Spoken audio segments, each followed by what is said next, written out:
Mon Jésus, j'ai grand besoin de ta main toute puissante pour pouvoir écrire ce que tu dis au sujet de la vie dans ta volonté.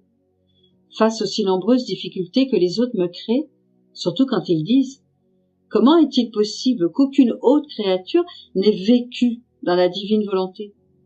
Je me sens si annihilée que je voudrais disparaître de la surface de la terre et que plus personne ne me revoie. Mais je suis obligée de continuer pour accomplir ta très sainte volonté.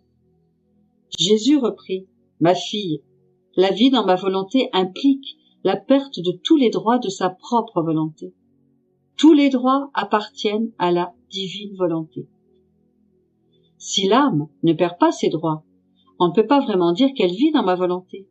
Au mieux, on peut dire qu'elle vit résignée, en conformité.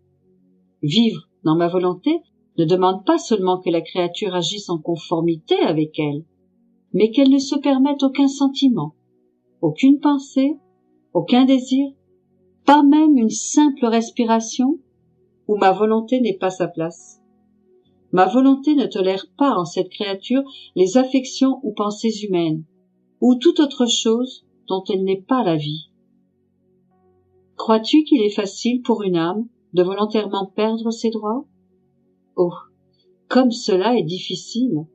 Il y a des âmes qui, lorsqu'elles atteignent le point de perdre tous leurs droits sur leur volonté, régressent et se contentent de poursuivre dans une vie de compromis.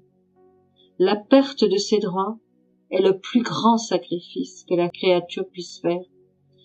Cependant, c'est cela qui dispose ma bonté à ouvrir à cette créature les portes de ma volonté, à la laisser y vivre et à lui donner mes droits divins en retour.